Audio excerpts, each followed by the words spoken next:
podcast totalement dédié aux littératures d'Afrique et des diasporas. Et aujourd'hui, c'est le 6e épisode de notre série consacrée à la littérature de la République démocratique du Congo. Et je me réjouis de vous présenter le roman La mer Noire dans les grands lacs de l'autrice Annie Lulu. Mais tout d'abord, une présentation de l'autrice et de son œuvre. Annie Lulu est une poétesse, chanteuse et autrice congolaise et roumaine d'expression française. Elle est née en Roumanie et elle est d'origine roumaine par sa mère et d'origine congolaise par son père. Elle est arrivée très jeune en France, elle a fait des études de philosophie et elle a également travaillé comme professeure de philosophie.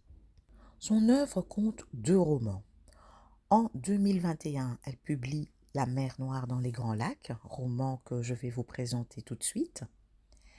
Et en 2022, elle publie le roman Peine des faunes, qui reçoit le prix du roman d'écologie en 2023. Alors le roman La mer Noire dans les grands lacs a été publié en 2021 et a été salué par 4 prix. Tout d'abord, le prix Sangor du premier roman francophone et francophile, le prix de la littérature de l'exil, le prix Alain Fournier et enfin le prix Jean Cocteau. Et maintenant, je vais vous présenter ce roman. Alors, dans ce roman, on va suivre Nili, une jeune femme métisse, de mère roumaine et de père congolais. Dans ce récit, Nili parle à son fils qui va bientôt naître. Elle lui raconte tout son parcours et on va découvrir que Nili est née en 89 sous la dictature de Ceausescu. Son père était venu faire ses études en Roumanie en tant que boursier zaïrois. Ce père, Nili ne l'a jamais connu et on verra que dès l'enfance, Nili aura des relations très compliquées avec sa mère. Et on verra aussi combien il était difficile pour Nili de vivre dans une société raciste. Nili va finir par quitter la Roumanie et partir à la recherche de son père et à la recherche de ses racines africaines. D'abord à Paris et ensuite au Congo, à Kinshasa. Finalement, elle va se rendre à Goma, à l'est du Congo, là où son père est né. Là, elle va faire connaissance avec sa famille. Elle va rencontrer son oncle. Et c'est la fille de son oncle qui va amener Nili à s'engager dans le combat politique à travers la lucha. Et la lucha, c'est ce mouvement citoyen qui est né à l'est de la République démocratique du Congo en 2012. Bien sûr, il y a de nombreuses thématiques dans ce livre. J'aimerais vraiment toutes les développer, mais bon, ça ne va pas être possible, mais je vais néanmoins les citer.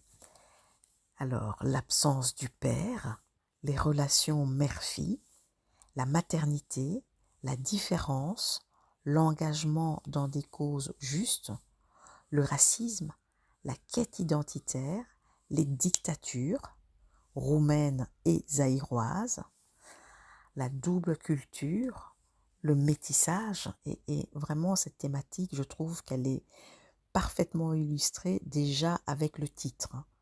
Donc ce titre, moi je l'ai trouvé, je l'ai trouvé fantastique. La mer Noire dans les grands lacs. Ça dit tout. Et alors, une dernière thématique, l'histoire de l'Afrique et du Congo. Alors j'ai choisi de développer 3 thématiques. Tout d'abord, la relation mère-fille. Et c'est dès le début du roman qu'on comprend le style de relation qu'entretenaient Nili et sa mère. Et là, je vais lire un court extrait. « J'aurais dû te noyer quand t'es né, j'aurais dû t'écraser avec une brique. Cette phrase entendue enfant me revient sans cesse en tête. Et ça, c'est vraiment les trois premières lignes du roman. Donc, d'entrée de jeu, on comprend que Nelly et sa mère entretiennent une relation vraiment très très compliquée. Mais ce qu'il y a de particulier, c'est que cette mère froide, dure, maltraitante, va en même temps vouloir que sa fille fasse des études. Elle va sans cesse pousser sa fille à faire de brillantes études. Et à ce sujet, je vais vous lire deux petits extraits. Elena, c'est une intellectuelle. Avant même que j'aie la moindre idée de ce que les études signifiaient, elle m'a obligée à lire des livres. Un jour où tu lis pas, c'est un jour merdique que t'as gâché pour rien. Et tu crois que t'en vivras combien des jours en tout dans ta vie, Nili? Tu veux gâcher ta vie, c'est ça? Elle s'arrangeait toujours pour me trouver des livres en français, puis en anglais, des livres de poésie et des romans comme ceux d'Aimé Césaire ou de Peter Abraham. Et un autre extrait plus loin. Ma mère me regardait fixement depuis la table haute qui séparait la cuisine de la pièce principale. Son verre de Gautnari à la main. Elle m'a dit « Nili, je m'en fous que tu deviennes jolie. Tu feras ce que tu veux à te trémousser partout, mais tu feras ta thèse. Je veux pas être la mère d'une conne. » Elle m'a toujours parlé durement. Alors, j'ai fait ce qu'elle m'a dit. Alors, une autre thématique que je voudrais développer également, c'est le racisme. Et dans le récit, on va voir que ce racisme, Nili va le ressentir dès l'enfance, hein, en vivant seule avec sa mère en tant qu'enfant métisse en Roumanie. On sent que très tôt, elle perçoit ce racisme. Une autre thématique que je voudrais développer aussi, c'est la situation des étudiants zaïrois fin des années 80. On voit que ces étudiants vivent vraiment dans une aisance matérielle. On voit qu'ils sont boursiers, on voit qu'ils manquent de rien. Ces étudiants vivaient dans de très bonnes conditions matérielles. Ils avaient un confort que la population roumaine n'avait pas. Et dans le livre, on voit que cette différence pouvait aussi provoquer des jalousies.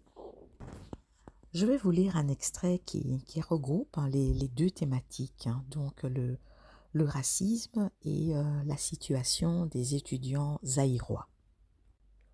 Quand tu as grandi dans un pays qui a aboli l'esclavage des Roms, c'est-à-dire des Tziganes, sur son propre sol, il y a à peine 160 ans, où la majorité des gens élevés sous la dictature n'avaient jamais vu un étranger de sa vie, et que ton père était un étudiant privilégié, doté d'une bourse du gouvernement, venu de très loin, qu'il mangeait au restaurant tous les jours au moment où les autochtones vivaient au ticket de rationnement et n'avaient jamais connu la saveur d'une orange. On te fait souvent savoir qu'on t'en veut d'être différente pour parler sans colère. Et un autre extrait plus loin. Dans la ville où je suis née, je n'étais qu'une moitié de primate, ou bien un être surnaturel, pour les plus niais d'entre eux. Pas une personne normale en tout cas. C'est ça mon pays.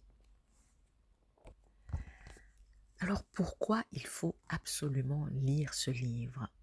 Tout d'abord, je trouve qu'il a une portée historique.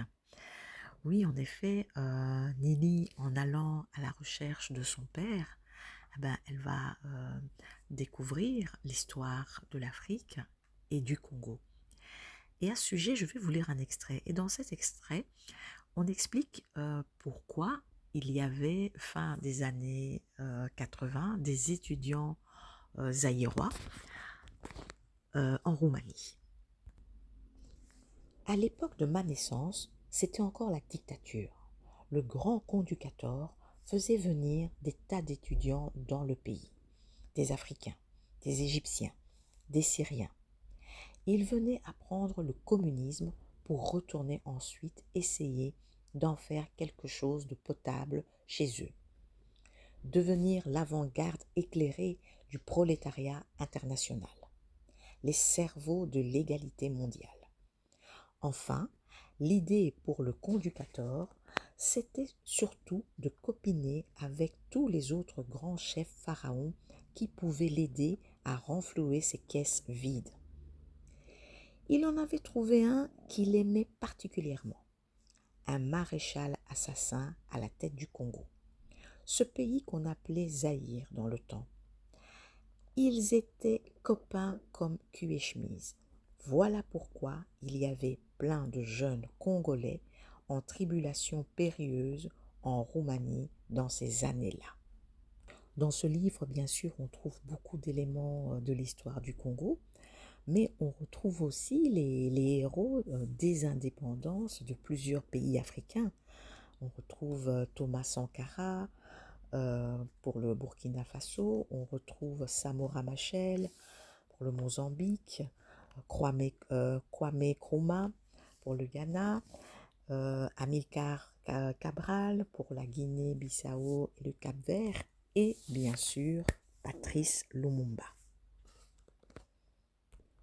Alors ce roman met également en lumière ce mouvement citoyen Lucha. Alors Lucha, c'est l'abréviation pour lutte pour le changement. Et maintenant, je vais vous lire un extrait qui explique ce mouvement. Ce mouvement citoyen est né à l'est de la République démocratique du Congo, à Goma, en 2012, formé par des jeunes animés par la soif de changement et d'autodétermination, sans filiation partisane, sans forme juridique déclarée pour empêcher la corruption de ses membres.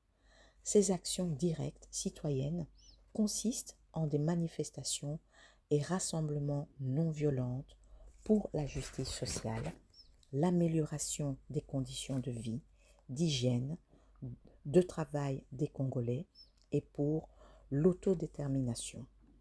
Elle mène des actions coup de poing pour dénoncer l'inexistence d'un système de services publics au Congo.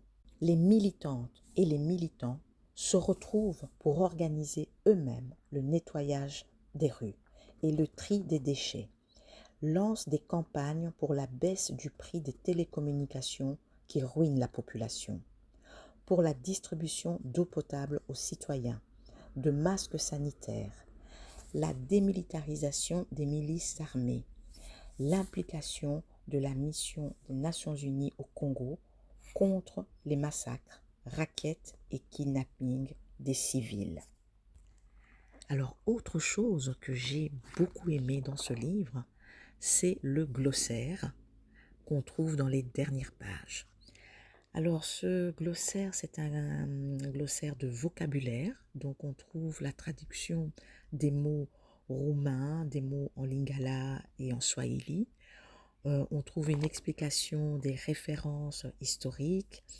Par exemple, on explique, il y a des courtes explications et biographies des héros de l'indépendance. Non, vraiment, j'ai trouvé ça magnifique. Alors, ce livre est dédié à la mémoire de Luc Nkulula. Et je vais vous lire un court extrait qui le présente. Luc Nkulula a été très engagé dans le mouvement populaire qui a conduit au départ du président Joseph Kabila et à la tenue d'élections en RDC en 2018. Formé par le pasteur, gynécologue et militant des droits de l'homme, Denis Mukwege, Luc Nkulula a été, après plusieurs arrestations, tué dans l'incendie de sa maison le 10 juin 2018. Malgré les menaces qui pesaient sur lui, les témoignages concordants des voisins et proches présents au moment même de l'incendie et les incohérences du dossier, la mort de Luc a été attribuée à un accident domestique sans qu'une enquête criminelle soit ouverte par les autorités. Ce livre est dédié à sa mémoire. Alors, il existe un documentaire qui parle de ce mouvement, donc qui parle du mouvement Lucha, et ce documentaire s'intitule Congo Lucha. Et bien sûr, je mettrai toutes les informations en barre de description. Ce documentaire est tout à fait visible sur YouTube. Et je vous recommande vraiment de le regarder. Voilà, Afriquely, c'est fini pour aujourd'hui. Je vous souhaite des lectures passionnantes et je vous dis à très vite.